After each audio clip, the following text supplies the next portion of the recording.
श्रीभगवानुवाच श्रीभगवानुवाच बहूनि मे व्यतीतानि बहूनि मे बहूनि व्यतीतानि मे व्यतानि जन्मानि तव चार्जुन जन्मानि तव जन्मानि तव चार्जुन चार्जुन तान्यहं वेद सर्वाणि तान्यहं वेद तान्यहं सर्वाणि वेद सर्वाणि नात्वं वेत्थ परन्तप न त्वं न न त्वं वेत्ता वेत्त वेत्ता परन्तप। परन्तप। परन्तप। कोई वॉलंटियर करेगा पढ़ने के लिए? Can I read? Please. The personality of Godhead said, many, many births both you and I have passed. I can remember all of them, but you cannot, O subduer of the enemy. Purport. In the Brahma Samhita, we have information of many incarnations of the Lord. It is stated here. Oh, should I read it? I can read it. Uh, oh. अद्वैतमच्युतमनादिमनन्तरूपम् आद्यं पुराणपुरुषं नवयोगवनं च वेदेषु दुर्लभमदुर्लभमात्मभक्तौ गोविन्दमादिपुरुषं तमहं भजामि।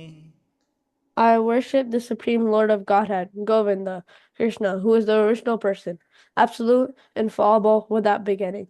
Although expanding into unlimited forms, he is still the same original, the oldest, and the present, always appearing as a fresh youth. Such eternal, blissful, all-knowing forms of the Lord are usually not understood by even the best Vedic scholars, but they are always to manifest to pure, unalloyed devotees. It is also stated in the Brahma Samhita. Do you want to try this one, Shloka? Okay. Or should I try? Ramad, yeah, you can do it. Okay. रामादिमूर्तिषु कलानियमेन तिष्ठान् नानावतारमकरोद्भुवनेषु किन्तु कृष्णा स्वयं समभवत् परमः पुमान्यो गोविन्दमादिपुरुषं तमहं भजामि। I worship the Supreme Personality of Godhead, Govinda, Krishna, who is always situated in various incarnations such as Rama, Nrsimha, and many sub-incarnations as well. But who is the original personality of Godhead, known as Krishna, and who incarnates personally also? In the Vedas, also it is said that the Lord, although one without a second, manifests himself in innumerable forms. He's like Vaidurya of stone, which changes colors but yet still remains one. All those multiforms are understood by pure unalloyed devotees, but not by a simple study of the Vedas. Vedeshu durlabham adurlabham atma bhakto. Very nice. Devotees like Arjuna are constant companions of the Lord, and whenever the Lord incarnates, the associate devotees also incarnate in order to serve the Lord in different capacities. Arjuna is one of these devotees, and in this verse it is understood that some millions of years ago, when Lord Krishna spoke the Bhagavad Gita to the sun god Vivaswan, Arjuna, in a different capacity, was also present. But the difference between the Lord and Arjuna is that the Lord remembered the incident, whereas Arjuna could not remember. This is the difference between part and parcel living entity and the Supreme Lord. Although Arjuna is addressed herein as the mighty hero who could subdue the enemies, he is unable to recall what had happened in his various past births. Therefore, a living entity, however great he may be in material estimation, can never equal the Supreme Lord.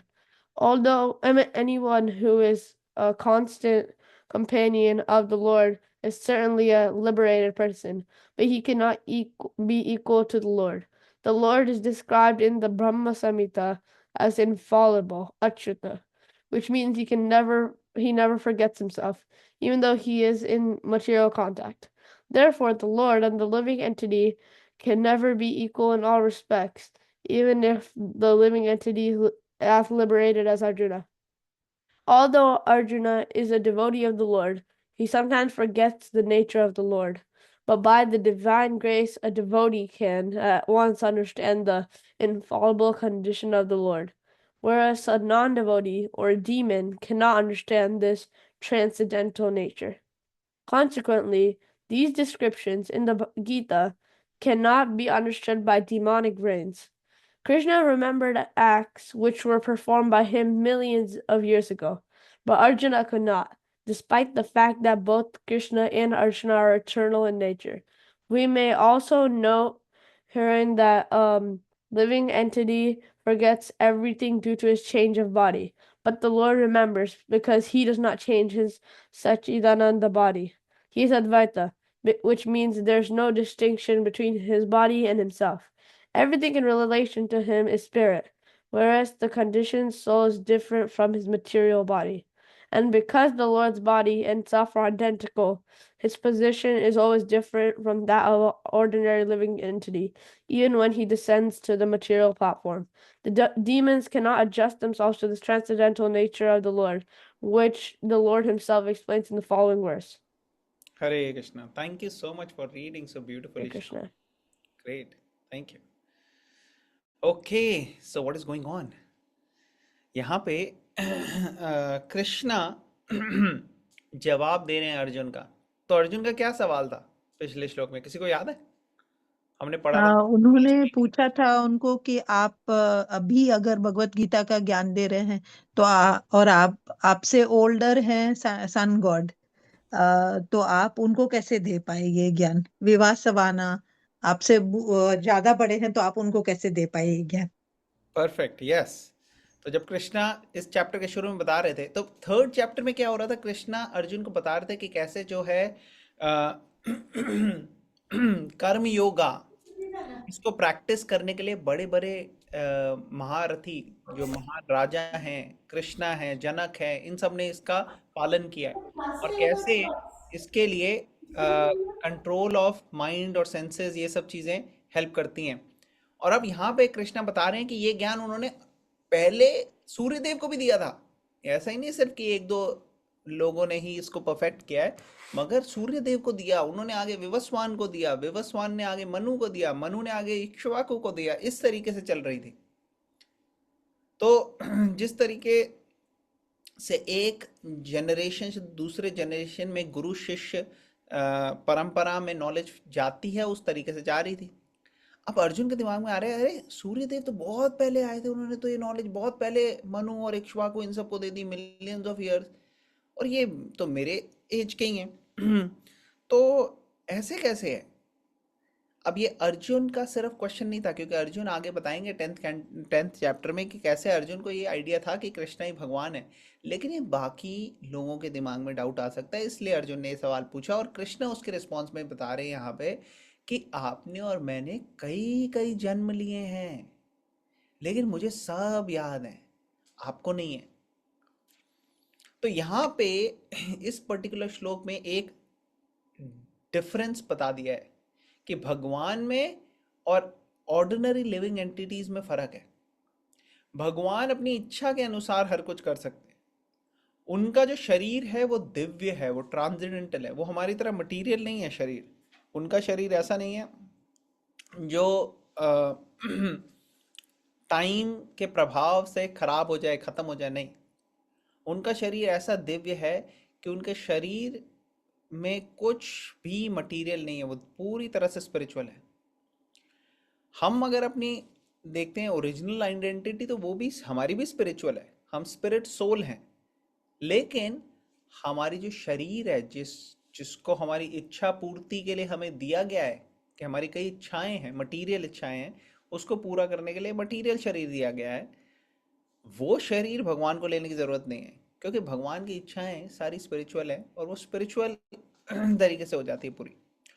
और भगवान क्योंकि अपना शरीर नहीं छोड़ते, इसलिए भगवान को सारी चीजें याद रहती हैं, क्या है क्या नहीं, लेकिन हमारी भूल जाती है। एक शरीर छोड़ के दूसरे शरीर में जाना, ये अपने में एक ट्रॉमेटिक एक्सपीरियंस है। एक्चुअली काफी ट्रॉमा होता है। जैसे कई बारी कई लोग ऐसे हैं जो ट्रॉमा से अगर गुजरे तो उनको वो ट्रॉमा याद करने का दिल नहीं करता। अगर कोई भी चीज़ उनको रिमाइंड कराती है उस ट्रॉमा का, तो वो बड़ा पैनिक हो जाते हैं। ऐसी एक बीमारी भी है, पोस्ट ट्रॉमेटिक स्ट्रेस डिसऑर्डर, आप लोगों को पता होगा। तो वो बहुत बड़ी साइकोलॉजिकल प्रॉब्लम है, क्योंकि ट्रॉमा से नहीं गुजरना चाहता व्यक्ति। मैं यही डिस्कस कर रहा था इस बारे में कि एक मेरा फ्रेंड है, वो कश्मीर में थे, कश्मीरी पंडित, आप लोगों ने सुना होगा। और वहाँ पे उनके साथ बहुत ज़्यादा जेनोसाइड और टॉर्चर हुआ, और उसके बाद उन लोगों को भागना पड़ा कश्मीर छोड़ के। तो मैं उससे ऐसी बारी बात कर रहा था, मैंने कहा कि आप वहाँ पे थे जब ये सब हो रहा था 90s में, कश्मीरी पंडित को भगाया वहाँ से और ऐसे टॉर्चर किया उन लोगों को। तो उसने कहा हाँ मैं था वहाँ पे, लेकिन मैं उसके बारे में कोई बात नहीं कर सकता, मैं करना नहीं चाहता। वो ऐसी मेमोरीज है मैं कभी याद नहीं करना चाहता जो हमारे साथ हुआ उस वक्त, क्योंकि वो याद करूँगा तो मेरा it it affects my mind.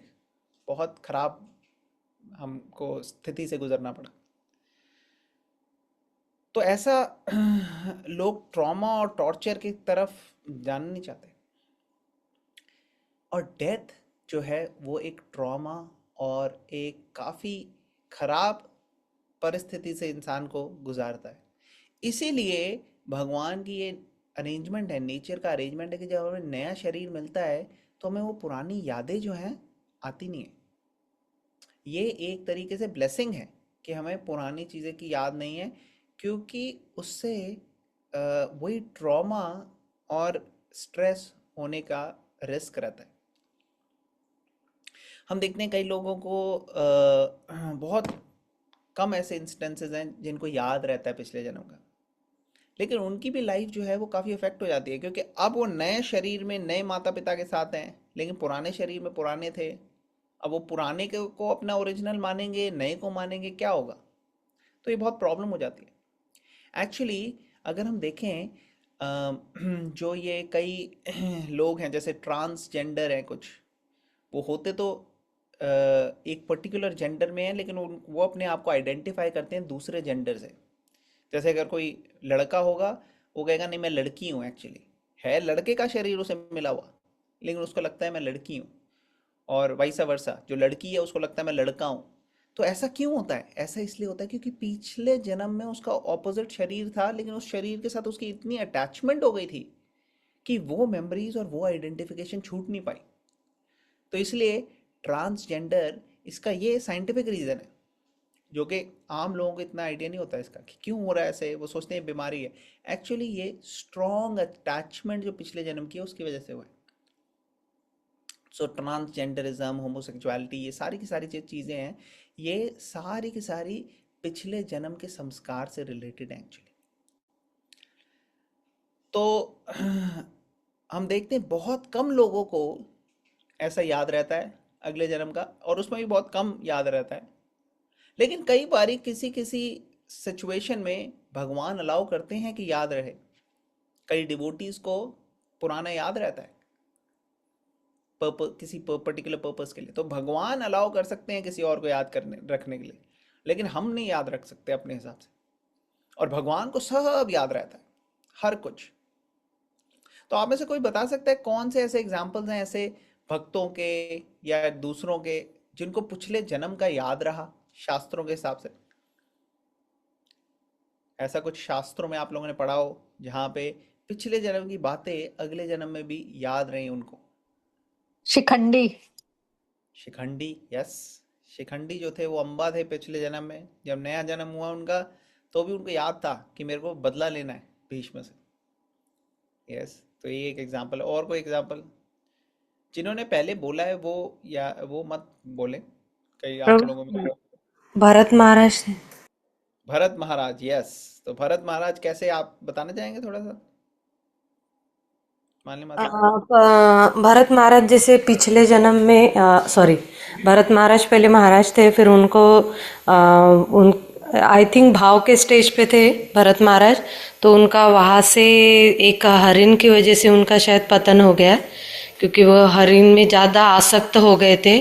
और जब वो हरिण उनको छोड़ के गया तो फिर वो उनके ही रिमेम्बर में शायद उन्होंने शरीर छोड़ा था। उसके बाद उनका नेक्स्ट जन्म जड़ भरत का हुआ, नहीं हरिण का हुआ, नेक्स्ट जन्म शायद हरिण का हुआ था प्रभु। और उनमें भी उनको शायद याद था कि भाई मेरा किस तरीके से मेरा ये हुआ है, पर उनको रिमेम्बर था कि उन्होंने क्या क्या किया, उसकी वजह से उनका ये हुआ था। उसके बाद उनका जन्म शायद उन्होंने उस इसमें भी शायद शरीर छोड़ा और फिर उनका जन्म जड़ भरत का हुआ था। तो उतना मुझे रिमेम्बर है, पता है प्रभु। आप थोड़ा एक्सप्लेन कर सकते हो और कुछ? परफेक्ट। नहीं, आपने बिल्कुल अच्छा बताया कि कैसे महाराज भरत, जो कि ऋषभ देव के पुत्र थे, इतने बड़े राजा थे, उन्होंने छोड़ के सब कुछ जंगल में गए रिटायरमेंट लेके, और वहाँ पे भगवान को स्मरण करते करते वो डिस्ट्रैक्ट हो गए और एक डियर को बचाने के साथ साथ डियर के साथ आसक्त हो गए, अटैच हो गए। डियर के बारे में इतना सोचने लगे वो हिरन के बारे में कि नेक्स्ट जन्म उनको हिरन का मिल गया। और उस हिरन के जन्म में उनको लगा, अरे गलती कर दी यार। उनको पिछला जन्म याद आ गया था पूरा कि कैसे मैंने गलती करी। और उसके हिसाब से वो हिरन के जन्म में उन्होंने भगवान का के बारे में ऋषि मुनियों से सुना और फिर से स्मरण किया। और नेक्स्ट जन्म जब उन्होंने लिया जड़ भरत के रूप में, तब उन्होंने कहा अब मैं कोई रिस्क नहीं लूँगा। बिल्कुल फोकस थे तब। और इस तरीके से उनको अपने पुराने जन्म याद थे और भगवान के अरेंजमेंट से वो भगवान के धाम में चले गए। तो ये एक एग्जाम्पल है। शिखंडी का दूसरा एग्जाम्पल था। और कौन सा एग्जाम्पल है?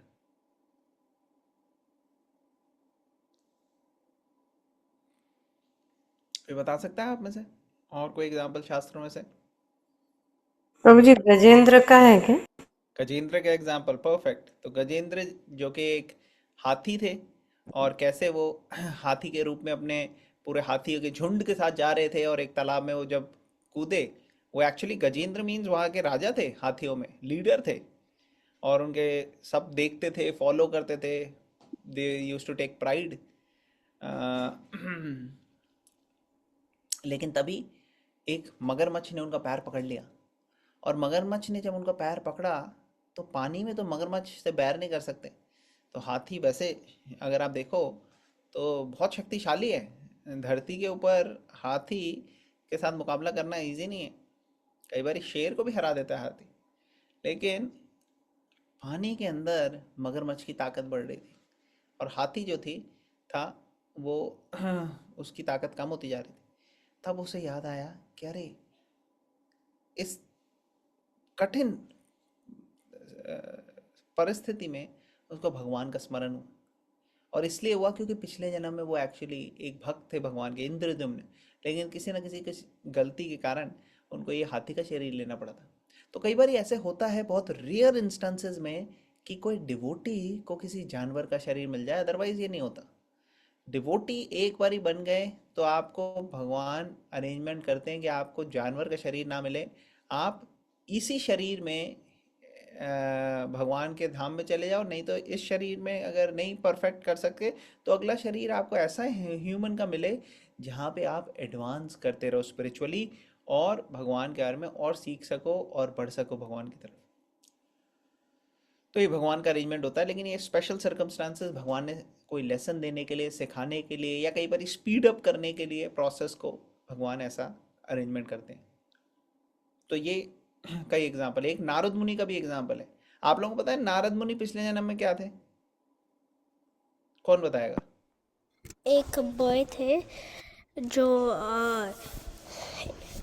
जिसकी मदर वो उसकी मदर क्या करती थी, वो जब सेजेस आते थे तब उनको सर्व करते थे। और फिर एक बारी उसके मदर गई गाय को मिल्क करने के लिए, और फिर एक स्नेक ने बाइट कर लिया उनको। तो फिर नारद मुनि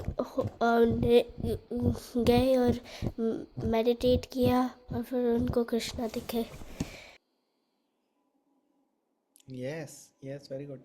तो नारद मुनि पिछले जन्म में एक मेड सर्वेंट के बेटे थे। एक उनकी माता श्री जो थी वो बड़ी गरीब एनवायरनमेंट में थी, मेड सर्वेंट की तरह काम करने थे। और उस जन्म से पहले, उस जन्म का भी नारद मुनि को याद था, और उस जन्म से पहले का भी आता। उससे उस जन्म से पहले क्या थे नारद मुनि? ये कौन बताएगा? गंधर्व थे शायद प्रभु जी। हाँ, एक गंधर्व थे। तो फिर ये गंधर्व से दासी पुत्र ऐसे कैसे हो गया? आप थोड़ी स्टोरी एक्सप्लेन कीजिए प्रभु, मुझे याद नहीं है। कौन बताएगा? कोई बता सकता है? उन्होंने गलती करी, मिस्टेक करी एक्चुअली। कई बार होता है कि जो हमें करना है हम उससे डिस्ट्रैक्ट होके गलत करने लग जाते हैं। उनको भगवान के बारे में वो उनको कीर्तन करना था, लेकिन वो गलत तरीके से शो करने के लिए गलत चीज़ें के बारे में गाने लगे, और उनसे गलतियां हुई जिसके कारण नेक्स्ट लाइफ उनकी उतनी ऑपुलेंट नहीं रही। लेकिन जब कोई भक्ति करता है तो भक्ति रहती है साथ। तो देखते हैं हम जड़ भरत के लाइफ में भी, उससे पहले वो हिरन की लाइफ में थे, लेकिन उनकी भक्ति के कारण उनको एडवांस करते रहे। उसी तरह नारद मुनि भी वो डिवोटी थे लेकिन शुद्ध नहीं थे पिछले जन्म में। तो अभी वो सर्वेंट के बेटे के रूप में आए, लेकिन उस रूप में उन्होंने भक्तों का एसोसिएशन लिया, उनका रेमिनेंट्स जो बच गया था जूठन वो खाया, और इससे उनकी जो शक्ति, भक्ति की शक्ति इतनी तीव्र हो गई कि अगले जन्म में वो नारद मुनि बने जो कि भगवान के शुद्ध भक्त हैं। और इस तरीके से हम देखते हैं टाइम एंड टाइम अगेन कि भक्ति कभी व्यर्थ नहीं जाती।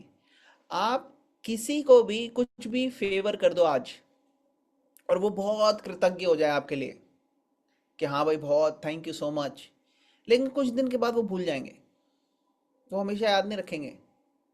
और अगर आप किसी के लिए 100-200 फेवर करो, लेकिन एक फेवर आप ना करो जैसे उनको चाहिए, उसको वो याद रहेगा कि इसने ये एक नहीं किया, बाकी 100 जो आपने किया वो भुला देगा। होता है कि नहीं होता?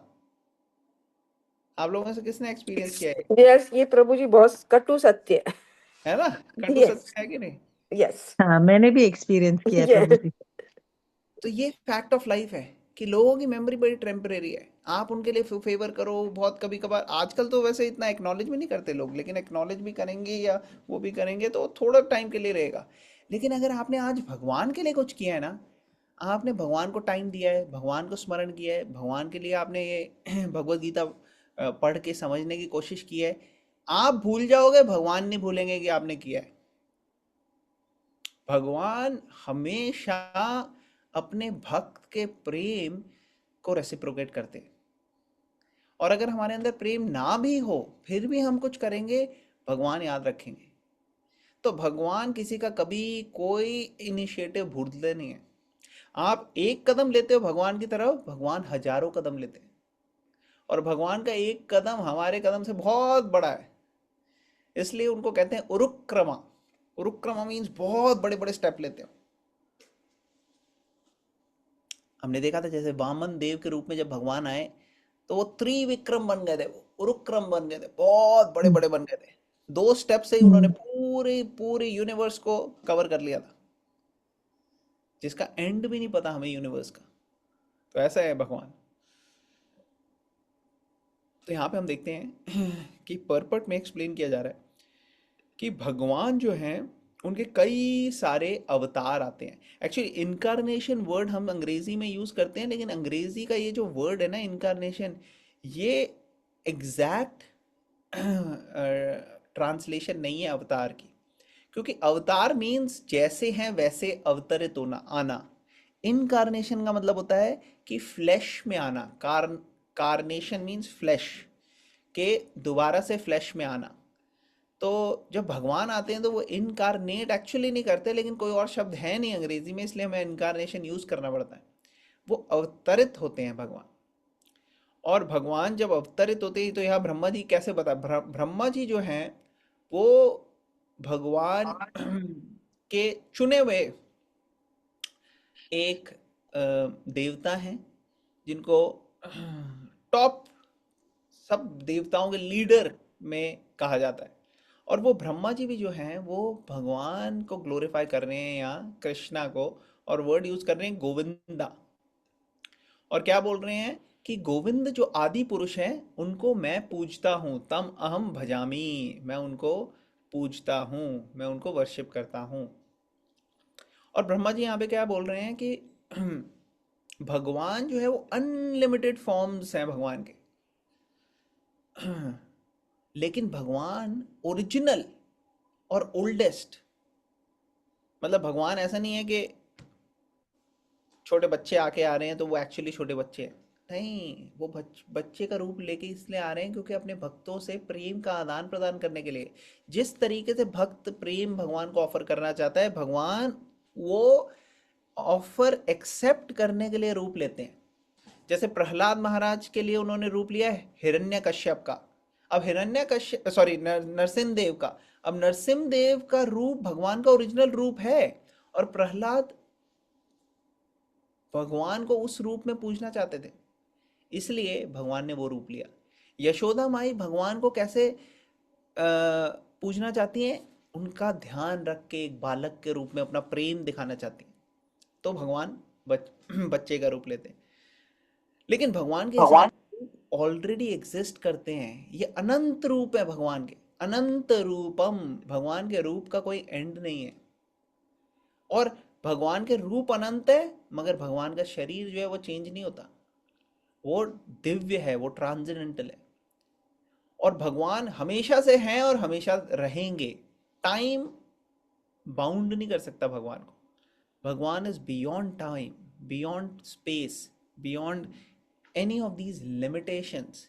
जो ये सारी लिमिटेशंस हमारे लिए है कि हम एक टाइम पे एक ही जगह रह सकते हैं, अलग अलग जगह नहीं रह सकते। भगवान के साथ ऐसा नहीं है, वो हर जगह है। हम एक टाइम पे एक ही रूप में रह सकते हैं, जिस तरीके से हम हैं वैसे ही। अगर हमारे को कोई चेंज करना है अपना रूप, तो हमें ड्रेसअप होकर चेंज करके आना पड़ेगा। भगवान के साथ ऐसा नहीं है। भगवान सेम टाइम पे राम, कृष्ण, नरसिंह, वरहा, ये सारे रूपों में अभी हैं, एग्जिस्ट करते हैं। तो टाइम, प्लेस, ये सब चीजें भगवान को रोक नहीं सकती। और यहाँ पे आगे क्या दिया हुआ है कि रामादि मूर्तिषु कला नियमेन तिष्ठान, के भगवान के जो इनकारनेशंस हैं, जो राम, नरसिम्हा, ऐसे कई सारे अनलिमिटेड इनकारनेशंस हैं जिनमें वो विद्यमान है। तो भगवान ओल्डेस्ट हैं। भगवान का कोई आदि, मतलब ऐसे नहीं है कि भगवान से पहले कुछ था, ये वही बिगनिंग है, और कोई एंड भी नहीं है भगवान का। ठीक है, और हमेशा यूथफुल रहते हैं भगवान। ऐसा नहीं कभी आप ओल्ड देखोगे कि कृष्ण आप थोड़े बूढ़े हो गए हैं, रिंकल्स आ गई हैं, लाठी लेके चल रहे हैं, दांत चले गए हैं। ऐसा नहीं होता भगवान के साथ। भगवान हमेशा यूथफुल रहते हैं, क्योंकि उनकी शरीर जो है वो दिव्य है। भगवान ऐसे हैं जो सबको अट्रैक्ट करते हैं। He is the most attractive, most beautiful. अब ये सारी चीजें सारे रिलीजन्स को पता नहीं है। वो कहते हैं भगवान ग्रेट हैं, लेकिन कैसे हैं ग्रेट उनको ज़्यादा डिटेल में नहीं पता। वो सोचते हैं बस भगवान पनिश कर देंगे, या भगवान का जो ऑर्डर है वो मानना है हमने। लेकिन भगवान इन सब चीज़ों से बॉन्ड है। भगवान का मेन मकसद है भक्तों के साथ प्रेम का आदान प्रदान करना। बाकी सारी चीज़ें तो भगवान की ऑटोमेटिकली हो जाती हैं, भगवान की शक्तियों द्वारा। अगर हम सोचेंगे कि भगवान सारे ऑर्डर्स खुद कर रहे हैं लोगों के, नहीं, भगवान को ज़रूरत नहीं है। भगवान अपने भक्तों के साथ टाइम स्पेंड करते हैं। जैसे एक फैमिली वाला व्यक्ति है, उसका प्रोफेशन भी है, तो प्रोफेशन भी करता है, लेकिन उसका पर्पस होता है प्रोफेशन करने का कि हाँ भाई पैसे मिलेंगे, या अपनी पर्टिकुलर उसका इंटरेस्ट है, उस हिसाब से कर रहा है। लेकिन उस रेलिश करता है, वेकेशन पे जाता है अपनी फैमिली के साथ, अपने बच्चों के साथ, अपनी फैमिली के साथ। उसी तरह से भगवान भी रेलिश करते हैं अपनी डिवोटीज के साथ एंजॉय करना। तो ये नेचर है। फिर यहाँ पे बताया जा रहा है कि वेदों में लिखा हुआ है कि भगवान के कई सारे फॉर्म्स हैं। जैसे एक वैदुर्य मणि के बारे में लिखा है कि वो अपना रंग चेंज करती रहती है। उस तरह से भगवान भी जो है, उनके फॉर्म्स कई सारे हैं, मल्टीफेरस फॉर्म्स हैं भगवान के। और भगवान के कई सारे भक्त हैं, वो हमेशा भगवान के साथ कंपेनियन होते हैं। जैसे अगर आप कभी किसी प्रेसिडेंट को देखो या किसी राजा को देखो, तो ऐसे आप नहीं देखोगे प्रेसिडेंट अकेला सड़क पे घूम रहा है चलते चलते, नहीं। आप देखोगे कि वो पूरे प्रॉपर, उनके साथ बुलेट प्रूफ कार्स हैं, आगे भी पीछे भी सिक्योरिटी है, पूरा पूरा उनका पूरा एक चलता है कारवां की तरह। उसी तरह से जब भगवान होते हैं कहीं, तो उनके साथ पूरे उनके एसोसिएट्स होते हैं, उनके भक्त होते हैं, उनके डिवोटीज होते हैं, उनके कई सारे सर्वेंट्स होते हैं। तो ये भगवान, जब हम कहते हैं भगवान, तो ये सब चीज़ें इंक्लूडेड है वहाँ पे। ऐसे नहीं कि भगवान अकेले हो जाते हैं, अकेला बोर हो रहा है, नहीं। भगवान के साथ डिवोटीज का कारवां रहता है हमेशा।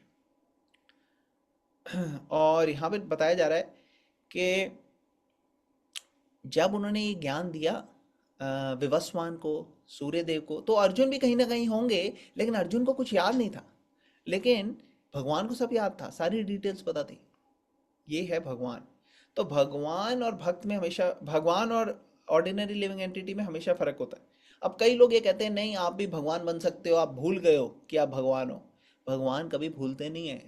ये प्रेमिस ही गलत है कि भगवान भूल गए हैं कि हम भगवान हैं। अगर आप लोगों में से कभी ऐसे किसी ने सुना नहीं है आर्ग्यूमेंट, तो आगे आके आप सुनोगे। कई बार लोग कहेंगे नहीं आप भी भगवान हो, मैं भी भगवान हूँ, सब भगवान है।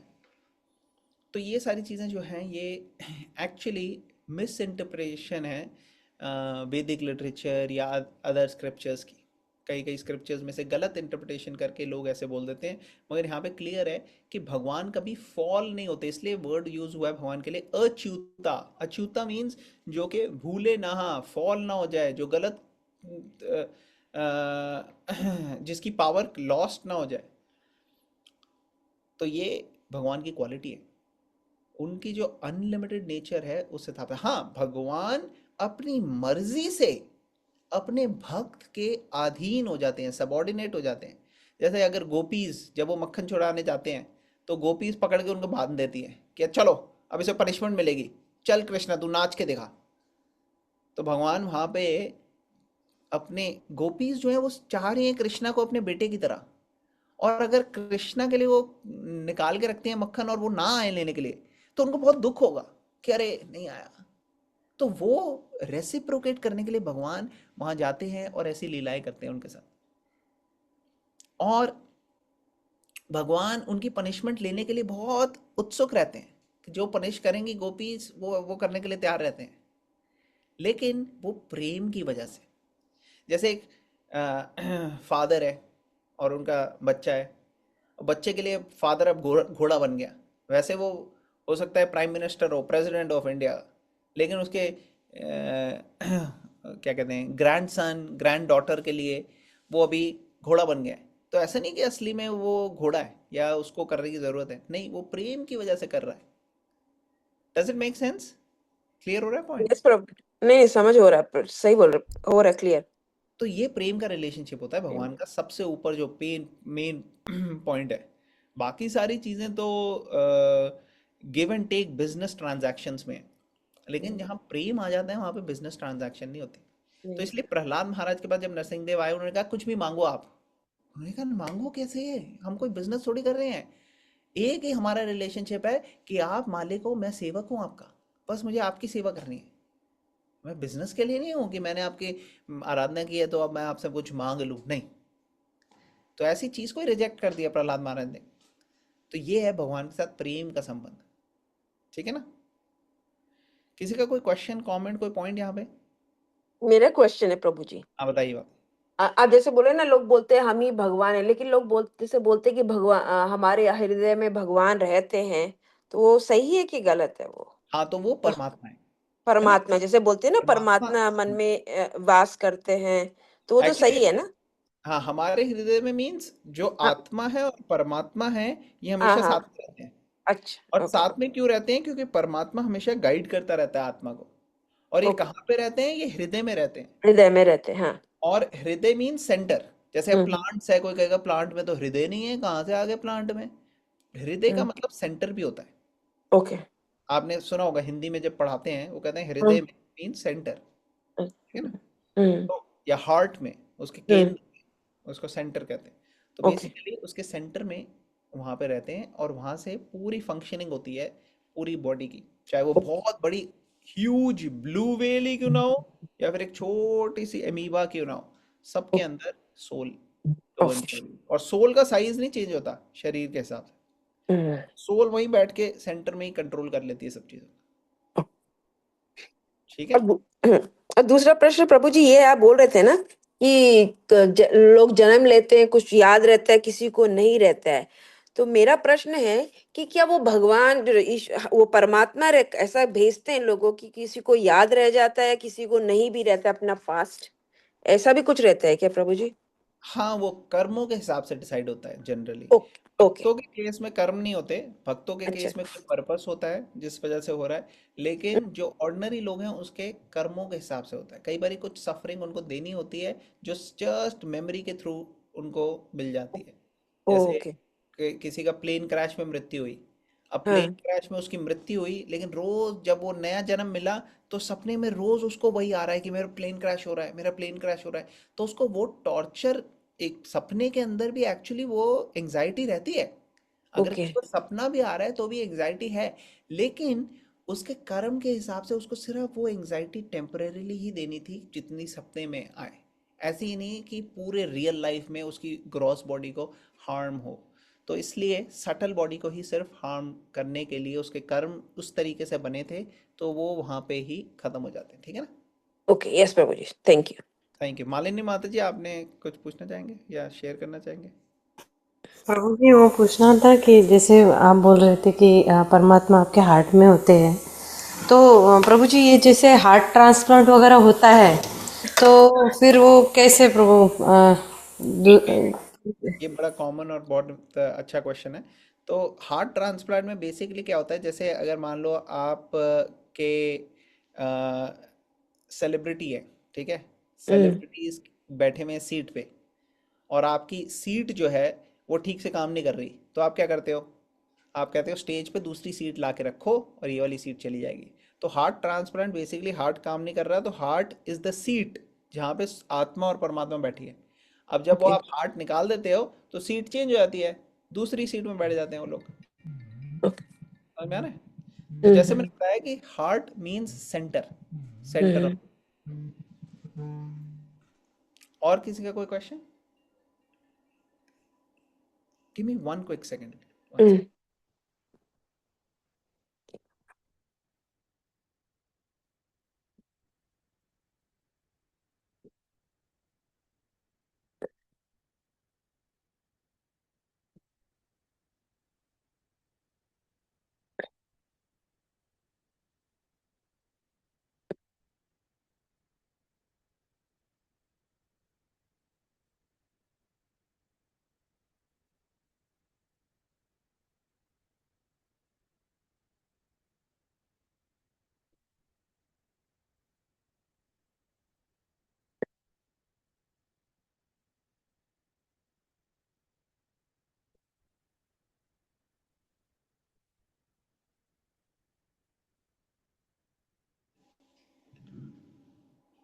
Okay, thank you.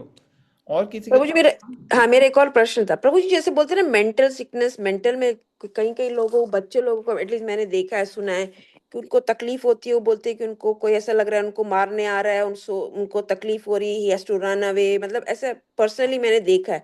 तो वो भी क्या ऐसा कुछ उनका लाइफ का प्रीवियस का रह सकता है? तो ये इंटरेस्टिंग और इम्पोर्टेंट एस्पेक्ट है समझने के लिए। हाँ। एक्चुअली क्या है कि हमारे कई सारे संस्कार कितने सारे लाइफ के चल रहे हैं हमारे माइंड में, और माइंड के अंदर स्टोर हाउस होता है इम्प्रेशंस का। और अच्छा। ये माइंड के अंदर जो स्टोर हाउस है ना इम्प्रेशंस का, जब ये डिस्टॉर्ट होता है तब माइंड के अंदर मेंटल प्रॉब्लम्स आते हैं, साइकाइट्रिक प्रॉब्लम्स आते हैं। ठीक है? हाँ। जो हाँ। साइकाइट्रिक और साइकोलॉजिकल चैलेंजेस आजकल तो बहुत कॉमन हो गए हैं, एपिडेमिक हो गया इसका। तो ये आ रहे हैं क्योंकि पुराने जो संस्कार से जो इम्प्रेशंस है माइंड के अंदर, वो हाँ। डिस्टॉर्ट हो रहे हैं किसी ना किसी वजह से। तो बेसिकली इनका ट्रीटमेंट करने के लिए इम्पोर्टेंट ये होता है कि माइंड को ऐसा एनवायरमेंट मिले जहाँ पे माइंड स्पिरिचुअलिटी से इंट्रोड्यूस हो, और नेचुरली मेडिकेशंस भी चाहिए होती हैं क्योंकि mind is on its own एक अदर रेल्म है, एक पार्ट है बॉडी का। हम्म। एक ग्रॉस बॉडी होती है, फिर सटल बॉडी का पार्ट है माइंड। तो उसकी ट्रीटमेंट के लिए भी मेडिकेशंस हैं, मगर सिर्फ साइकेट्रिक मेडिकेशन से ट्रीटमेंट नहीं होती। अ, बहुत सक्सेस रेट कम है। लेकिन उसके साथ साथ जब हम दूसरे एस्पेक्ट को करते हैं जैसे साइकोथेरेपी, साथ साथ स्पिरिचुअलिटी, फैमिली एनवायरनमेंट, ये सब जब चलता है तो फिर माइंड के इम्प्रेशंस जो है वो बदलते हैं धीरे धीरे, नए इम्प्रेशंस इंट्रोड्यूस होते हैं, और उससे जो है ओवरकम करता है माइंड जो भी चैलेंजेस आ रहे हैं। Does it make sense? Yes Prabhu ji make sense करता है। प्रभु जी जैसे अभी ये मेरा पर्सनली किसी का मतलब आई नो दैट पर्सन, वो कॉलेज में था, एक student, he had this problem, मतलब स्कूल में भी है, इसलिए मैंने आपसे पूछा कि उनका प्रीवियस का रहता है, मतलब they literally I see them in pen and all. तो मेरा वो उसने अगर जैसे उसने सुसाइड कर लिया वो बस ने, तो उसमें वो मेडिकेशन पे भी रह गया, तो क्या ही वो फिर उसको उसका जब जन्म होगा वो फिर से ऐसा ही रहेगा कि वो like I don't how to explain that like. हाँ, तो बेसिकली इसका एड्रेस करने के लिए इसे, जैसे मैंने कहा, ट्रीटमेंट मल्टी लेवल होती है। लेकिन अच्छा। अगर आप पूछो theoretically what is the outcome, इससे क्या होगा अगर मान लो हाँ। सुसाइड कर लिया, तो हम्म। सुसाइड का एक्चुअली एक तो ये है कि आपको जब कोई शरीर मिला और आपने उस शरीर का अच्छे से वैल्यू नहीं किया, हाँ तो हाँ। आपको फिर ह्यूमन शरीर नहीं मिलेगा इजीली। ठीक है ना? ओके। हाँ हाँ। तो इसलिए वैल्यू करना बहुत ज़रूरी है। जब हमारे को कोई चीज़ मिली, अगर आपको हम्म। मिला अच्छा प्रसादम और आप सीधा थाली फेंक दो, तो जिसने दी है आपको वो कहेगा नहीं यार इसको मत दो, ये इसको वैल्यू नहीं है, इसको मैंने इतना हम्म। अच्छा बना के दिया है, अच्छा 56 भोग सारी चीज़ें महाप्रसाद सब कुछ डाल के दिया और इसने फेंक दिया। हम्म। तो basically they have to suffer for some time. लेकिन एट द सेम टाइम जो अभी की लाइफ में उनकी सफरिंग हो रही है, उससे उनके कर्म जो है पुराने वो कट रहे हैं। अच्छा। हाँ, मगर अब वो अलग नए कर्म पैदा करते रहे तो फिर वो प्रॉब्लम होती है। तो विशियस ओ। सर्कल बन जाता है, पुराने कर्म ओके। खत्म भी हो रहे हैं लेकिन नए कर्म एक्यूमुलेट होते जा रहे हैं। तो ओके। बेसिस में ये होता है कि हम मल्टी लेवल अप्रोच लें, जैसे मैंने कहा साइकाइट्रिक हाँ। Psychiatrist, psychologist, psychotherapy, spirituality, family, इन सबको इंक्लूड करें और उसको एक ऐसा एनवायरनमेंट बनाएं जहां न्यू पॉजिटिव इंप्रेशंस जनरेट हों, क्रिएट हों। जब वो न्यू पॉजिटिव इंप्रेशंस क्रिएट होते हैं माइंड में, तो पुराने धीरे धीरे इंप्रेशंस जो है वो फेज आउट हो जाते हैं। ओके। डिपेंडिंग अपॉन कितने स्ट्रांग हैं वो, उतना ज़्यादा टाइम लगता है। हाँ ना। यस। ओके, और किसी का कोई सवाल? तो भगवान के लिए वर्ड यूज करा है अद्वैत। अद्वैत मतलब भगवान के शरीर और भगवान की आत्मा, इनमें फर्क नहीं है, नो डिस्टिंक्शन, एक ही है भगवान का। हमारी शरीर और हमारी आत्मा अलग अलग है। हमारा आत्मा जो है वो सच्चिदानंद है और हमारा जो शरीर है वो असत अचिद निरानंद है। अब इसका मतलब क्या हुआ? इसका मतलब ये हुआ सत मीन्स इटर्नल, हमेशा रहता है, सनातन। हम्म। चित मीन्स पूरा ज्ञान है उसको, और आनंद मीन्स पूरी तरह से ब्लिसफुल है। ये नेचर है हमारी भी और भगवान की भी यही नेचर है। लेकिन भगवान का शरीर भी सच्चिदानंद है, उनका भगवान का शरीर भी इटर्नल है, full of knowledge, full of bliss है। लेकिन हमारा जो शरीर है वो नश्वर है, वो एक्चुअली उसका अंत हो जाएगा, वो असत अचित निरानंद है। ठीक है ना? हम्म। तो ये यहाँ पे पॉइंट हाईलाइट किया गया है। अब ये चीज़ भक्तों को तो समझ में आ जाती है, उनको भी समझ में आ जाती है जो क्यूरियस हैं, समझने की कोशिश कर रहे हैं। लेकिन किसी की अगर राक्षसी प्रवृत्ति की है ना, उनको ये समझ आने में इतना आसान नहीं होता। वो अलग अलग तरीके के आर्गुमेंट्स देंगे और भगवान जो यहाँ पे समझा रहे हैं उसको समझने में उनको काफ़ी समय लग सकता है और हो सकता है फिर भी समझ में ना आए। तो इसलिए उसके लिए क्या क्राइटेरिया है, ये भगवान ने बताया था कि अर्जुन को इसलिए वो ज्ञान दे रहे हैं क्योंकि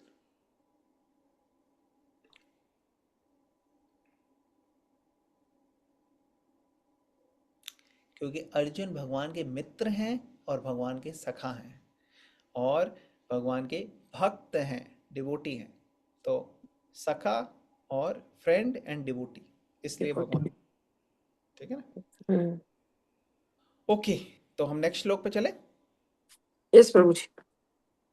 अजोपि सन अव्ययात्मा अजोपि जी सन सन अव्ययात्मा अव्ययात्मा भूतानामि परोऽपि सन् Bhutanam भूतानामीश्वरो ईश्वरो सन् सनम प्रकृतिं स्वामधिष्ठाय प्रकृतिं Prakritim प्रकृतिं स्वम् स्वामधिष्ठाय अधिष्ठाय सम्भवाम्यात्ममायया।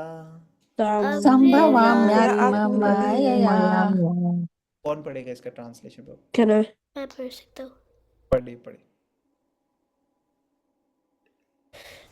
Although I am unborn and my transcendental body never deteriorates, although I am the Lord of all living entities, by my eternal energy, I still appear in every millennium in my original transcendental form. Purport: the Lord has spoken about the peculiarity of his birth. Although he may appear like an ordinary person, he still remembers everything of his many, many past births, whereas a common man cannot remember what he has done even a few hours before. If someone is asked what he did at the exact same time one day earlier, it would be very difficult for a common man to answer immediately. He would surely have to dredge his memory to recall what he did exactly at the same time a day before.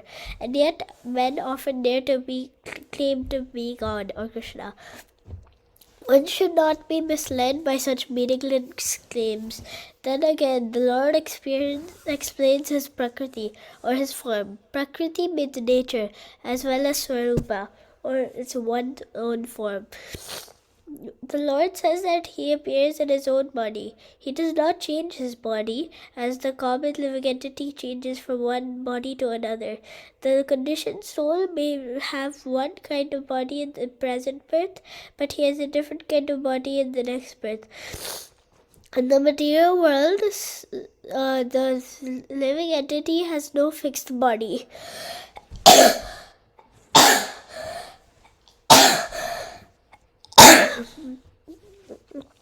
But transmigrate from one body to another. The Lord, however, does not do so. Whenever he appears, he does so in the same original body by his eternal potency. In other words, the Lord Krishna appears in this material world in his original eternal form with two hands holding a fruit. He appears in his eternal body uncontaminated by this material world. Although he appears in the same transcendental body and is the Lord of the universe, it still appears that he takes birth like an ordinary living entity. And although his body does not deteriorate like a material body, it appears that Lord Krishna grows from childhood to boyhood and from boyhood to youth. But astonishingly enough, he never ages enough beyond youth. At the time of the Battle of Kurukshetra, he had many grandchildren at home, or in other words, he had sufficiently aged by material calculations. Still, he looked like a young man, 20 or 25 years old. We never see a picture of Krishna in old age because he never grows old like us. Although he is the oldest person in the whole creation, past, present, and future. Neither his body nor his intelligence ever deteriorates or changes. Therefore, it is clear that in spite of his being in the material world, he is the same unborn eternal form of bliss and knowledge, changeless in his transcendental body and intelligence. Factually, his appearance and disappearance are like the sun's rising, moving before us, then disappearing from our eyesight. When the sun is out of sight, we think that it is set.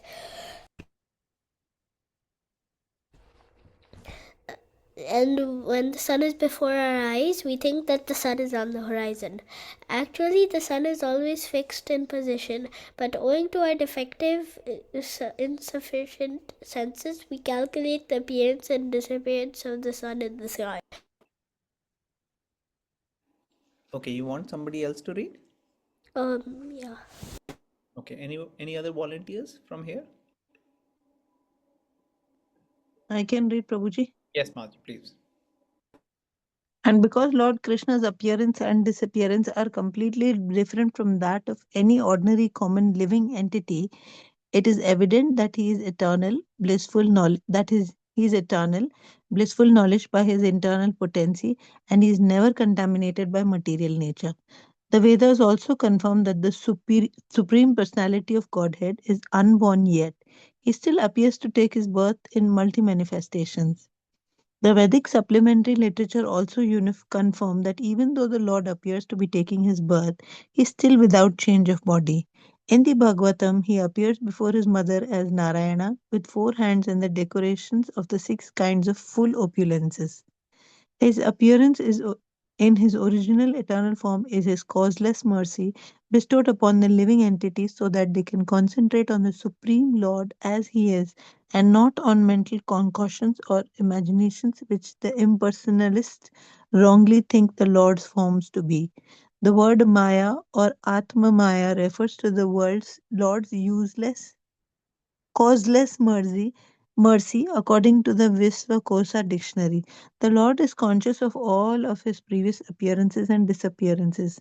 But a common living entity forgets everything about his past body as soon as he gets another body. He is the Lord of all living entities because he performs wonderful and superhuman activities while he is on this earth.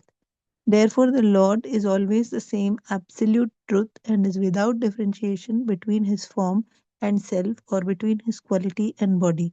A question may now be raised as to why the Lord appears and disappears in this world. This is explained in the next verse. Hare Krishna. Hare Krishna. Okay, तो यहाँ पे similar points continue हो रहे हैं discussion में। तो भगवान यहाँ पे अपने आप को बता रहे हैं कि आई एम अनबॉर्न। तो अनबॉर्न का क्या मतलब है यहाँ पे, कोई बता सकता है?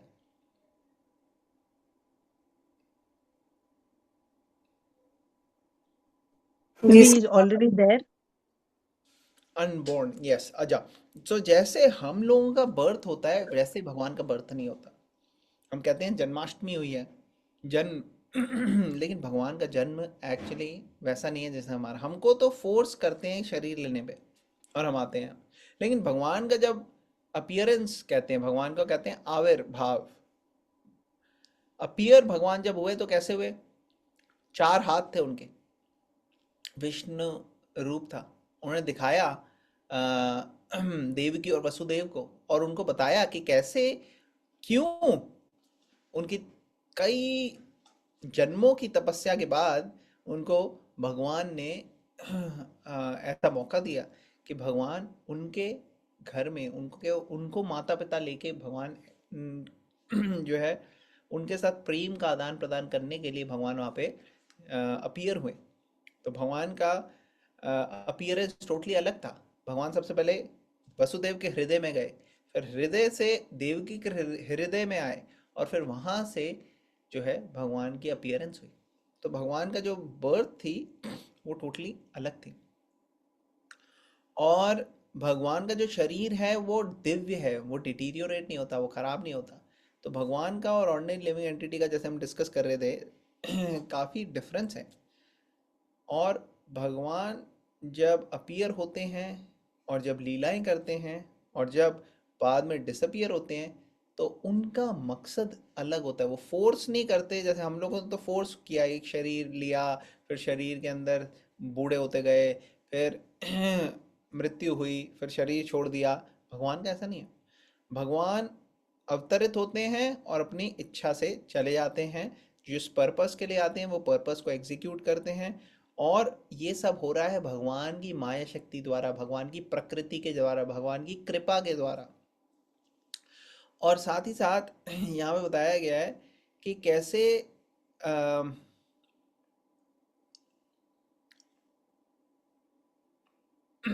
भगवान जो है वो यूथ से ऊपर नहीं जाते, यूथ तक ही रहते हैं। ये हमने ऑलरेडी डिस्कस किया था कि भगवान जो है वो हमेशा यंग रहते हैं। जैसे कुरुक्षेत्र का युद्ध हो रहा था तो कई भीष्म की दाढ़ी थी ऐसे वाइट सी, या फिर बाकी भी कई लोग ओल्ड हो गए थे, लेकिन कृष्णा हमेशा यंग थे। कृष्णा को ओल्ड नहीं देखोगे आप कहीं, क्योंकि that is the beauty of Krishna. Krishna is all attractive, सबको आकर्षित करते हैं। फिर यहाँ पे एग्जाम्पल दिया जा रहा है कि भगवान के अपीयरेंस को सन के अपीयरेंस से, जैसे सूरज को कहते हैं कई बार सूरज उग गया है या सूरज डूब गया है, तो असली में थोड़ी सूरज डूब जाता है। ऐसा थोड़ी होता है कि सूरज डूब गया फिर अगले दिन फिर आ गया, नहीं, वो हमारी अपीयरेंस में हो रहा है। उसी तरह से भगवान भी जो है वो जब अपीयर होते हैं तो ऐसा लगता है कि किसी का जन्म हुआ है, और जब वो चले आते हैं तो ऐसा लगता है मृत्यु। मगर भगवान जो है वो हमेशा दिव्य हैं और उनका अपीयरेंस और डिसअपीयरेंस यहाँ पे हो रहा है, लेकिन कहीं और, जैसे सूर्य है वो कहीं और, अभी सूर्यास्त हो गया अगर यहाँ पे तो कहीं और उग रहा है। या अभी यहाँ पे दोपहर का समय है तो कहीं और शाम हो गई है, या कहीं और सुबह हो गई है। उसी तरह से भगवान की लीलाएं भी ऐसी हैं कि भगवान आज यहाँ अपीयर हुए हैं तो कल कहीं और अपीयर होंगे। ऐसे भगवान की अपीयरेंस चल रही हैं कई सारे ब्रह्मांडों में, कई सारे यूनिवर्सेस में, ये सब भगवान की लीलाएं चलती जा रही हैं। आज भगवान अगर यशोदा माई से लीला कर रहे हैं धरती पे, तो कल कहीं और वही लीला कर रहे हैं भगवान। तो भगवान की लीला भी चलती रहती है हमेशा, कहीं ना कोई स्थान पे भगवान की जो इटर्नल लीलाएं हैं वो चलती रहती हैं, वो खत्म नहीं होती। क्योंकि भगवान की लीला जो है वो भक्तों के साथ प्रेम का आदान प्रदान करने के लिए होती है।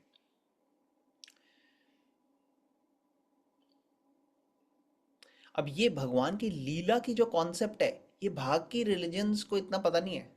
उनको ये पता ही नहीं है कि भगवान की क्या लाइक्स और डिसलाइक्स है। वो सोचते हैं बस भगवान ये है कि वेट कर रहा है कि कहाँ कोई मेरे से गलती हो और इमीडिएटली मेरे को श्राप मिल जाए, दंड मिल जाए। नहीं, भगवान उसमें रुचि नहीं रखते। वो तो भगवान की शक्ति के द्वारा ऑलरेडी हो रहा है, हमें कर्मों के रिएक्शन मिल रहे हैं, रूल्स अगर हम ब्रेक करेंगे तो मिल रहे हैं, उसमें भगवान को कोई इंटरेस्ट नहीं है।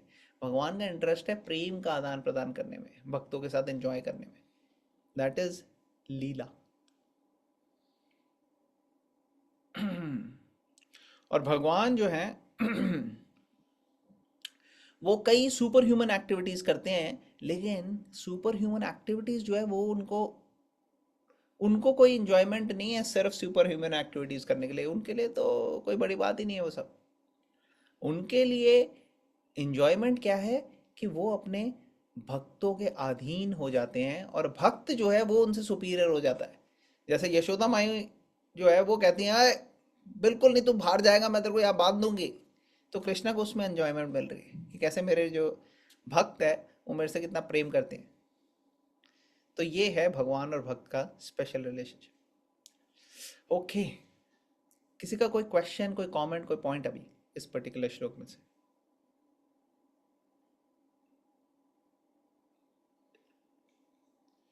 ऑलराइट, आई थिंक हमने आज काफ़ी डिस्कशन करी ऑलरेडी। अगर किसी का कोई सवाल नहीं है तो हम यहाँ पे स्टॉप करें आज की डिस्कशन। यस प्रभु जी। ठीक है, and then we'll connect next week. अब इस पर्टिकुलर वीक में ट्यूसडे को एक स्पेशल डे है, और वो है गौर पूर्णिमा फेस्टिवल। गौर पूर्णिमा वाले दिन भगवान कृष्ण, जो कि द्वापर युग में आए थे ये दिखाने के लिए कि कैसे भगवान कृष्ण भगवान है और भगवत गीता के माध्यम से भगवान की प्राप्ति हो सकती है, वही भगवान कलयुग में आए चैतन्य महाप्रभु के रूप में। अब इस रूप में वो ये दिखाने के लिए नहीं आए थे कि मैं भगवान हूं। उनको कहते हैं छन्ना अवतार या हिडन इनकारनेशन। वो इस मकसद से आए थे ये दिखाने के लिए कि कैसे कृष्णा भगवान है, और कैसे भगवत गीता जो कृष्णा ने दी है उसको हम अपनी लाइफ में फॉलो कर सकते हैं और भगवान को प्राप्त कर सकते हैं। और जब वो चैतन्य महाप्रभु के रूप में आए तो एक्चुअली वो सन्यासी थे। उन्हें बहुत सारी तपस्याएं जो है अपने खुद एग्जाम्पल से शो करी कि कैसे भगवान को प्राप्त करने के लिए एक भक्त किस हद तक गुजर सकता है और कैसे भगवान की प्राप्ति हो सकती है। तो अपने एग्जाम्पल से, अपने डिसाइपल्स के एग्जाम्पल से, अपने फॉलोअर्स के एग्जाम्पल से, और उनके दिए इंस्ट्रक्शंस द्वारा रचित ग्रंथों के माध्यम से उन्होंने कई कई लोगों को इस पर्टिकुलर प्रोसेस के थ्रू परफेक्शन हासिल करवाई। और लॉर्ड चैतन्य महाप्रभु की कृपा है आज कि पूरे वर्ल्ड में जो है वो भगवत गीता के माध्यम से और कृष्णा तक पहुंचने के भक्ति योगा प्रोसेस के माध्यम से कई सारे लोग जो हैं वो अपनी लाइफ के अंदर इतना अच्छा चेंज महसूस कर रहे हैं और देख रहे हैं कि कैसे उनकी लाइफ परफेक्ट हो गई है। तो ऐसा नहीं कि कोई फॉर अ चेंज 1-2 महीने के लिए या 1-2 साल के लिए, लोग ऐसे हैं जो कई कई डेकेड्स तक अपनी लाइफ को चेंज करके एक बहुत ही अच्छा सेटिस्फैक्शन और ब्लिस हासिल कर पा रहे हैं। तो ये स्पेशल डे है गौर पूर्णिमा के नाम से। और ये जो चैतन्य महाप्रभु हैं ये राधा कृष्णा एक, दोनों के दोनों राधा कृष्णा एक ही रूप में आए, और वो है चैतन्य महाप्रभु। और क्या, कैसे आए? कृष्णा आए राधा रानी की कृपा और मर्सी लेके। जो राधा रानी है वो बहुत कृपालु हैं, और उनके अंदर भक्ति जो है उच्च कोटि की भक्ति भरी हुई है। तो वो कैसे प्रैक्टिस करनी है हमें सिखाने के लिए राधा और कृष्णा ने एक रूप लिया है, और वो है चैतन्य महाप्रभु का रूप। तो हम इस पर्टिकुलर डे को सेलिब्रेट करने के लिए आसपास इस्कॉन टेम्पल में जा सकते हैं, वहाँ सेवा कर सकते हैं, वहाँ सीख सकते हैं, और वहाँ जो है प्रार्थना कर सकते हैं भगवान से कि हमें हमारी अच्छी कॉन्शियसनेस दीजिए, अच्छा एटीट्यूड दीजिए, जिसके कारण हम इस पर्टिकुलर नॉलेज को एक्सेप्ट कर सकें और इस ह्यूमन लाइफ जो हमारे को दी गई है उसका सबसे ज़्यादा फ़ायदा उठा सकें। तो जब हम ऐसे भगवान से प्रार्थना करते हैं तो भगवान की गाइडेंस मिलती है हमें, और भगवान की सेवा मिलती है। ओके, तो हम स्टॉप करते हैं यहाँ पे। ग्रंथराज भगवद गीता की बहुत जय, जय जय प्रभुपाद की जय। जय।